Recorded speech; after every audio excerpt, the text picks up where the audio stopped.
Subscribe to our YouTube channel and press the bell icon to get the latest updates. In this edition of Global Print, I'm going to talk to you about the just concluded visit of Russian President Vladimir Putin to India on Monday, on the 6th of December. You know, dear viewer, he was here in Delhi to talk to Prime Minister Modi. Now, this was a very important visit. I wonder if you've seen my article in ThePrint. This was written before the visit, so it appeared on Monday, on the day of the visit. And now, after its conclusion, I would like to give you my analysis and my assessment of what happened. But before I do that, dear viewer, I'd like very much for you to subscribe to ThePrint. Please click on the join button. You only need to pay rupees 159, but you get an array of benefits as a subscriber that other non-subscribers don't have. There are links in the description of this video as well, both for an international as well as for a domestic audience. So I do hope you will click on that join button and help us as you have been these last several months of the pandemic. Now, back to this video this week on Global Print, in which I talk about the just concluded visit of Russian President Vladimir Putin. And let me tell you why I think this visit was so important. So here are three reasons. The first is that we've talked a lot about the symbolism of this visit, that this was the president of Russia's, Mr. Putin's, only second trip outside his country through the pandemic over the last year and a half or so. The first was in June this year when he went to Geneva to meet the US President Joe Biden. And so this, in a sense, is actually his first bilateral visit, because he went to a particular country to meet the leader, in this case, Prime Minister Modi, and the Indian establishment. So high on symbolism, but what is very interesting is that it was also high on content.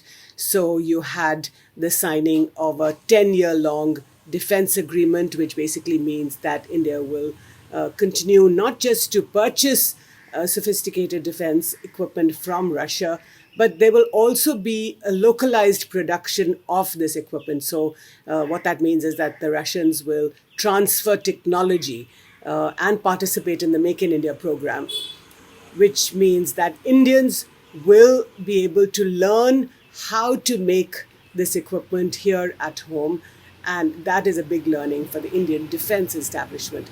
So a signing of a 10-year-long defense agreement, plus the building in India of AK-203 rifles and frigates for the Indian Navy. So that's the first reason, which is that this visit, in a sense, reaffirmed Russia's primary place in India's defense establishment. But the second reason, which I think is much, much more important, and in fact, it's an overarching assessment that really puts into perspective the future of India-Russia ties. And that is that this visit by Mr. Putin gave the opportunity for him to have a free, frank chat with Prime Minister Modi. Now, what is so great about that, you will ask? After all, when visiting leaders come to India, Prime Minister Modi hosts them at his home on Lok Kalyan Marg, which is in the heart of Delhi. Sometimes there is dinner, sometimes there is sort of a chat over tea. But the reason this is very significant is because there has a lot been happening in these last few years. There has been a lot of suspicion, I will say, on both sides. The Russians believe that India is moving closer and closer to the US, which is Russia's primary foreign antagonist. And the Indians believe that Russia is moving more and more closely to China. And you know that Chinese troops and Indian troops have been facing off across the line of actual control over the last year and a half. So relations between India and China are not so good.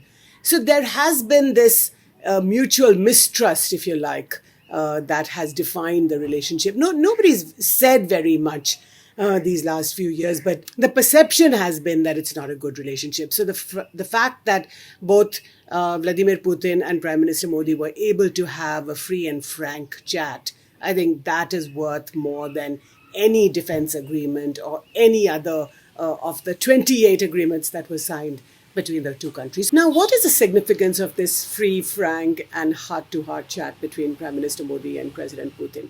So here is my assessment of the situation. The first is that the Russians have been quite concerned that India is moving closer and closer to the US, which is their primary antagonist in the foreign affairs space. And India has been very concerned that Russia and China are coming closer and closer together. In fact, they're strategic partners, if not strategic allies.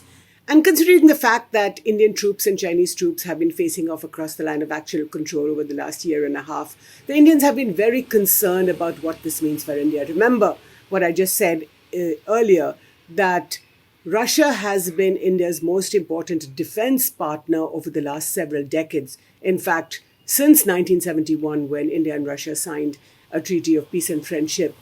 If you remember at the time, 50 long years ago, this was when India and Pakistan were going to war over Bangladesh. And Prime Minister Indira Gandhi at the time was marshalling world opinion against Pakistan and in favor of the creation of a brand new country called Bangladesh.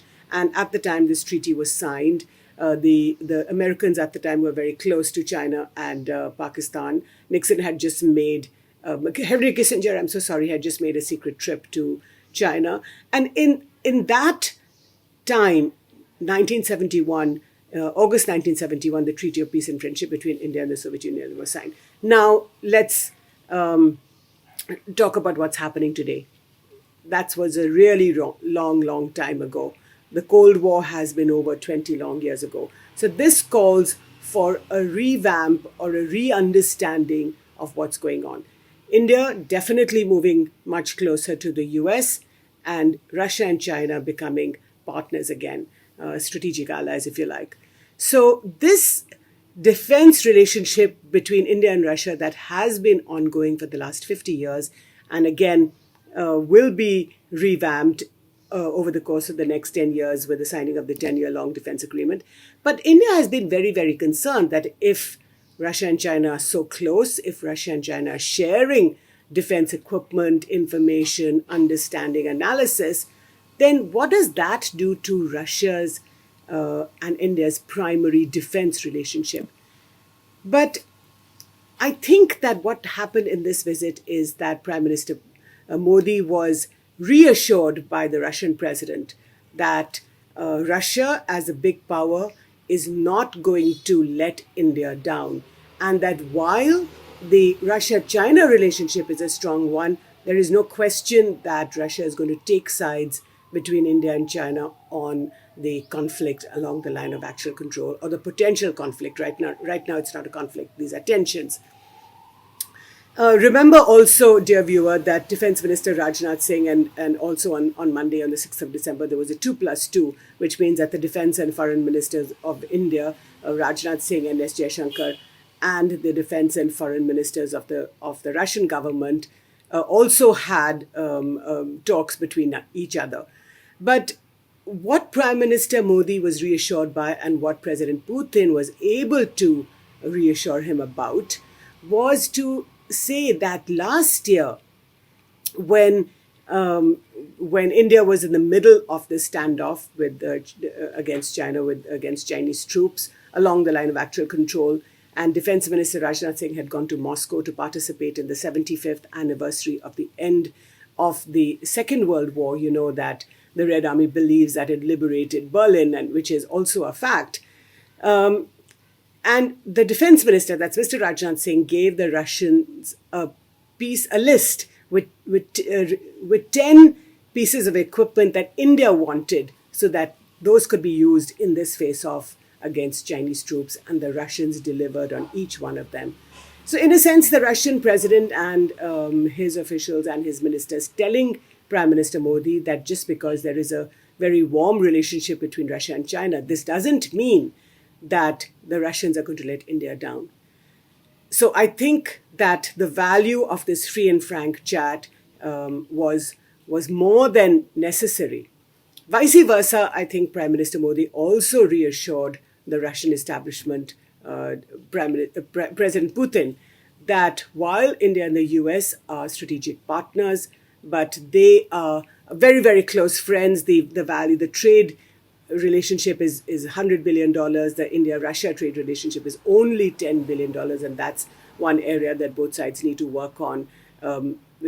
right away, immediately, as it were. But this proximity between India and the US did not mean that India and Russia could not still remain special friends. And that brings me to the third point of my argument today, which is that the significance of Russian President Vladimir Putin to Delhi is not just about what happened in the bilateral relationship and how both sides have promised to improve it and to take it forward, but that it marks a watershed in India's own strategic thinking, which is that on the one hand, India can be very good friends with the Americans, and in fact, Prime Minister Modi is going to participate in Joe Biden's Democracy Summit, to which Russia, by the way, or China have not been invited. Pakistan, however, has been. So on the one hand, India and the US are going to have a very, very good relationship and continue to have one because both are democracies. And on the other, India and Russia can also maintain a very close tie together. So this ability to be able to play both sides of the foreign policy firmament, I think this is a very big achievement of the Indian foreign policy establishment. And this has only come about after a lot of try and error over the last 7 years since the Modi government has come to power. But essentially what it recognizes is that while India is not a non-aligned nation anymore, because that phrase non-alignment was used only during the Cold War years, and therefore it has a significance that refers only to that period of time. But today, India is an independent-minded power, a regional power, a growing economic power, which is able to have all these relationships at the same time. Also, during this visit, I think the Russians were able to put at rest their own concerns about India's participation in the Quad, the quadrilateral grouping in which US, Japan, Australia, and India are partners. Now, I think the Russians recognized that India is not, that this is, for India at least, this is not a military coalition. Remember that both Australia as well as Japan are independently security allies of the US. And as Dmitry Trenin, the director of the Carnegie Moscow Center, which is a highly respected think tank in Moscow, told me in a discussion, and I would urge you viewers to watch that debate as well on ThePrint's YouTube channel. As he told me, he said that Russia must recognize that India is a global power, that it's no longer this, this third world nation that once was when the Soviet Union and India were very close friends, that the Russian elite must grow up and must understand that the value of India is much bigger and much more than what it was several decades ago at the time when the Treaty of Peace and Friendship was signed.